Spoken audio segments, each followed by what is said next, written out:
Gisela, we're extremely pleased that you are here. One brief question. History brought us closer together. Will the economy tear us apart? History also at times has torn us apart.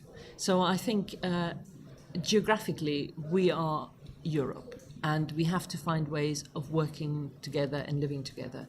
And I think we're going through a crisis at the moment. Some of it we should have seen coming, other bits weren't predictable.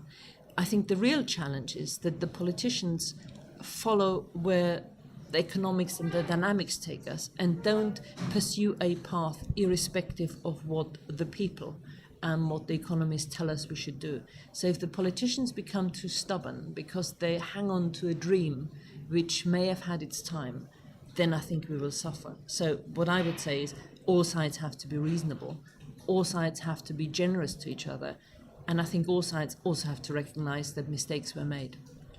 And my greatest grief is that when the politicians make mistakes, they rarely have to take the consequences and suffer for it.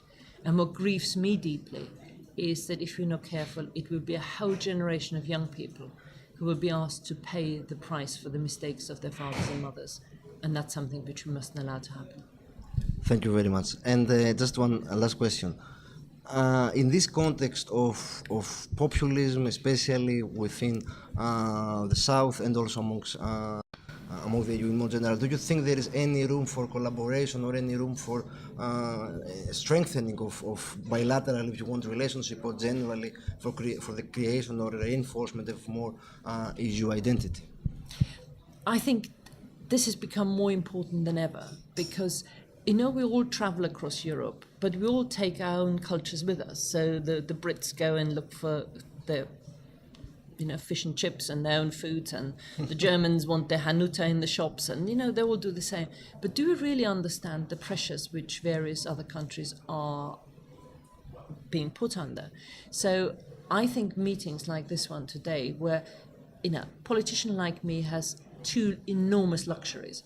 One is I'm allowed to spend 2 days just thinking about one subject rather than having running backwards and forwards, but also genuinely going around and talking to people from other countries with different experiences and have the time to listen. Now, I may agree or may disagree, but we are listening to each other. And that understanding of each other's problems and that the solutions will not always be the same, I think is enormously important. And I hope that, from your point of view, that you will get more British politicians to come to Greece, spend some time thinking about the problems, and then go back being just a little bit better informed. Thank you very much. We also hope so.